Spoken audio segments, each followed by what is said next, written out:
मेरे चैनल में आपका स्वागत है, नॉलेज विजडम क्यूरियोसिटी।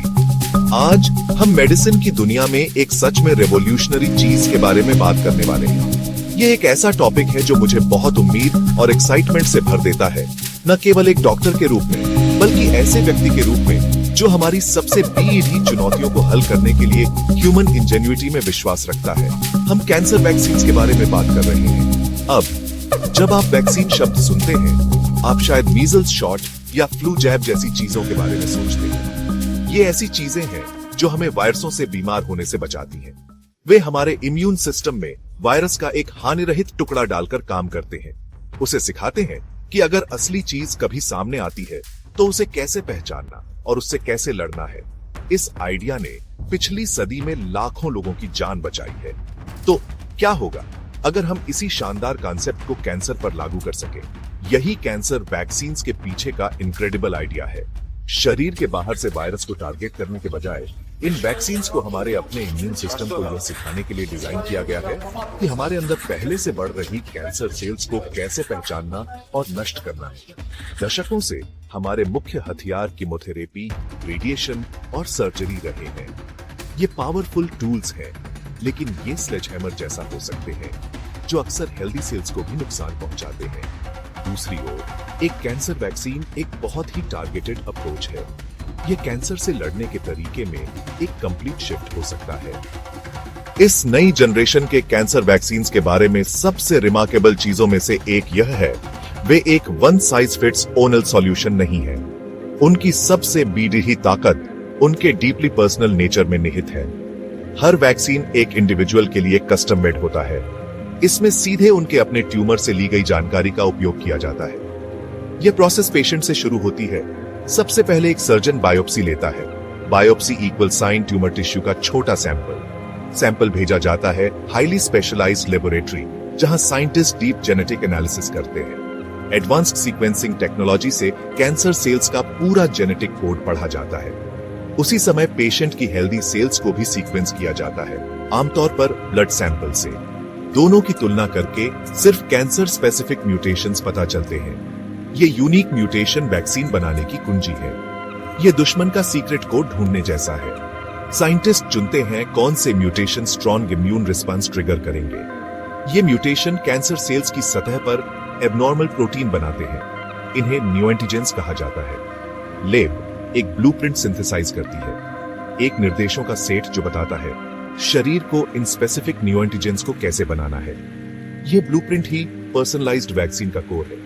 यही हाईली टेलर्ड अप्रोच इन्हें आशाजनक बनाती है। तो साइंटिस्ट इस कस्टम मेड ब्लूप्रिंट को शरीर में कैसे डिलीवर करते हैं? यहीं पर बायोटेक्नोलॉजी का एक सच में एलिगेंट पीस काम में आता है, मैसेंजर आरएनए या एमआरएनए। आपने एमआरएनए के बारे में बहुत कुछ सुना होगा, क्योंकि कोविड-19 वैक्सीन में इसका अहम रोल रहा। एमआरएनए को एक टेम्परेरी इंस्ट्रक्शन मैनुअल या एक रेसिपी समझो। हमारी सेल्स लगातार एमआरएनए का उपयोग करती हैं, ताकि निर्देशों को हमारे डीएनए से सेल की मशीनरी तक ले जाया जा सके। साइंटिस्ट लैब में सिंथेटिक एमआरएनए मॉलिक्यूल बनाते हैं, जिनमें कैंसर न्यूएंटीजेंस के सटीक जेनेटिक कोड होते हैं। ये यूनिक एबनॉर्मल प्रोटीन के कोड होते हैं जिन्हें हमने ट्यूमर से आइडेंटिफाई किया था। यह कस्टम मेड एमआरएनए फिर लिपिड या फैट से बने एक छोटे प्रोटेक्टिव बबल में पैक किया जाता है। यह लिपिड नैनो पार्टिकल एक डिलीवरी ट्रक की तरह काम करता है। एक बार जब वैक्सीन पेशेंट में इंजेक्ट किया जाता है, तो ये नैनो पार्टिकल हमारी कुछ सेल्स के साथ फ्यूज हो जाते हैं और अपना कीमती कार्गो एमआरएनए निर्देश रिलीज करते हैं। एमआरएनए हमारी सेलुलर मशीनरी को निर्देश देती है और रिबोसोम्स नए प्रोटीन बनाना शुरू कर देते हैं। ये वही न्यूएंटीजेंस हैं जो पेशेंट की कैंसर सेल्स पर पाए जाते हैं, लेकिन वे केवल छोटे हानिरहित प्रोटीन फ्रैगमेंट्स होते हैं। वैक्सीन में वास्तविक कैंसर सेल का कोई भी हिस्सा नहीं होता है और यह कैंसर का कारण नहीं बन सकता। एक बार जब हमारी सेल्स एमआरएनए निर्देशों का उपयोग करके न्यूएंटीजन बना लेती हैं, तो अगला चरण इम्यून सिस्टम को प्रशिक्षित करना शुरू होता है। नए बने न्यूएंटीजन प्रोटीन हमारी सेल्स की सतह पर प्रदर्शित होते हैं और एपीसी उन्हें उठाते हैं। ये एपीसी इम्यून सिस्टम के इंटेलिजेंस अधिकारियों की तरह काम करते हैं। प्रस्तुति लिम्फ नोड्स जैसी जगहों पर होती है, जो हमारे इम्यून सेल्स के प्रशिक्षण मैदान है। जब एक एपीसी एक नया न्यूएंटीजन प्रस्तुत करता है, जिसे टी सेल्स ने पहले नहीं देखा, तो यह एक अलार्म की तरह होता है। टी सेल्स इस प्रोटीन को गैर स्व या विदेशी के रूप में पहचानते हैं, और जो टी सेल्स सही रिसेप्टर रखते हैं वे एक्टिवेट हो जाते हैं। एक्टिवेटेड टी सेल्स तेजी से गुणा करते हैं और एक क्लोन की बेढ़ी सेना बनाते हैं। वे अब उन्हीं न्यू एंटीजन को दिखाने वाली सेल्स का शिकार करने के लिए प्रोग्राम होते हैं। किलर टी सेल्स की यह सेना लिम्फ नोड्स से छोड़ी जाती है और पूरे शरीर में सर्च एंड डिस्ट्रॉय मिशन पर सर्कुलेट करती है। जब वे स्वस्थ सेल देखते हैं तो आगे बढ़ जाते हैं, लेकिन न्यू एंटीजन प्रदर्शित करने वाली सेल पर वे लॉक हो जाते हैं। टी सेल सीधे कैंसर सेल से बंधता है और साइटोकिन्स छोड़ता है, जो मेम्ब्रेन में छेद कर एपोप्टोसिस ट्रिगर करते हैं। टी सेल कैंसर सेल को मरने का आदेश देता है और फिर अगले लक्ष्य की ओर बढ़ता है। यही इम्यूनोथेरेपी को शक्तिशाली बनाता है। यह एक जीवित उपचार है जो लंबे समय तक बनी रह सकती है। टी सेल्स की यह सेना कई बार लंबे समय तक बनी रह सकती है। वैक्सीन ट्यूमर के खिलाफ एक अत्यधिक लक्षित आत्म टिकाऊ हमला है। इसकी खूबसूरती इसकी सटीकता है। हमारे इम्यून सिस्टम की सबसे गहरी और सबसे वैल्यूएबल विशेषताओं में से एक इसकी याद रखने की क्षमता है।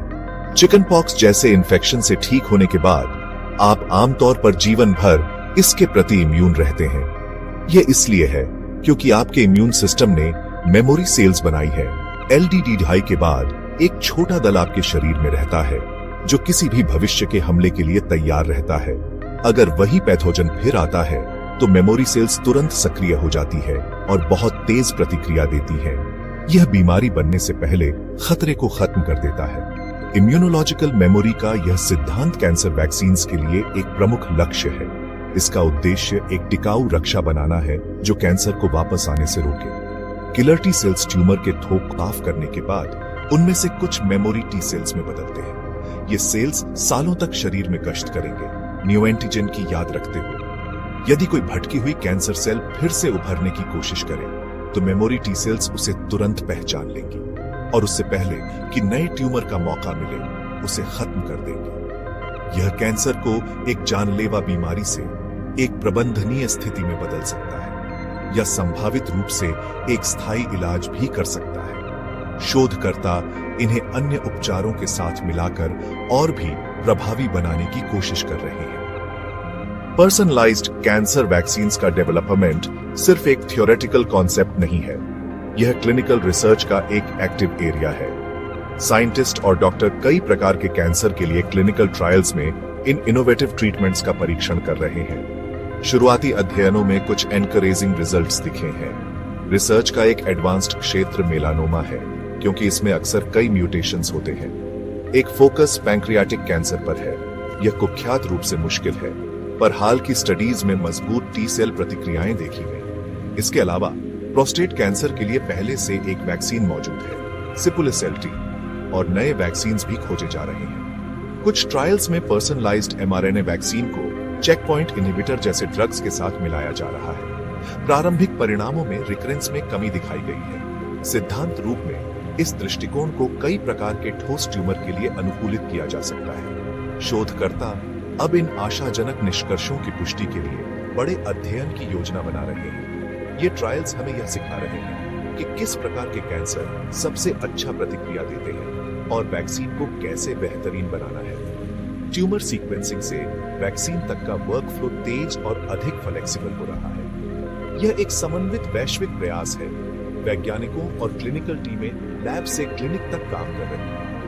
mRNA प्लेटफॉर्म की बहुमुखी प्रतिभा और पर्सनलाइज्ड मेडिसिन की शक्ति दिखाई दे रही है। ये शुरुआती कदम हमें एक आशाजनक दिशा में ले जा रहे हैं, पर और भी काम बाकी है। पर्सनलाइज्ड कैंसर वैक्सीन्स के डेवलपमेंट की जर्नी इनक्रेडिबल प्रॉमिस से भरी है, लेकिन चुनौतियां भी हैं। ये कटिंग एज साइंस है और अभी भी कई सवालों के जवाब बाकी हैं। सबसे BDD बाधाओं में से एक मैन्युफैक्चरिंग और लॉजिस्टिक्स है। हर पेशेंट के लिए एक यूनिक वैक्सीन बनाना कॉम्प्लेक्स है। हर स्टेप में क्वालिटी और स्पीड की जरूरत होती है। शुरुआती ट्रायल्स आशाजनक रहे हैं, पर बड़े और डेफिनेटिव अध्ययन जरूरी है। हमें लंबी अवधि में प्रभाव देखने की जरूरत है और विभिन्न मरीज समूहों में परिणाम समझने होंगे। साइड इफेक्ट्स जैसे थकान, बुखार और सूजन को समझना और मैनेज करना भी जरूरी है। ये अक्सर कीमो की तुलना में हल्के होते हैं। वैक्सीन का फाइन ट्यूनिंग, अधिक कैंसर किलिंग, कम बॉडी डैमेज, यह नाजुक संतुलन है। कैंसर एक अडेप्टिव दुश्मन है। कुछ ट्यूमर इम्यून अटैक से बच सकते हैं। भविष्य में combination therapy, vaccine plus checkpoint inhibitor या लक्षित थेरेपी महत्वपूर्ण होगी। एक मल्टी प्रोंग्ड अटैक से ट्यूमर के बचने और रेजिस्टेंस बनना मुश्किल होगा। प्रत्येक कैंसर के लिए सही कॉम्बिनेशन ढूंढना शोध का बड़ा क्षेत्र है। फिर भी भविष्य पहले से कहीं ज्यादा उज्जवल दिखता है। हम ऑन्कोलॉजी के नए युग पर हैं। जीनोमिक्स, इम्यूनोलॉजी और बायोटेक का मिलना नई संभावनाएं खोल रहा है। पर्सनलाइज्ड कैंसर वैक्सीन्स एक शक्तिशाली नया हथियार है जो हमें उस भविष्य के करीब लाते हैं जहां कैंसर मैनेजेबल और शायद इलाज योग्य भी होगा।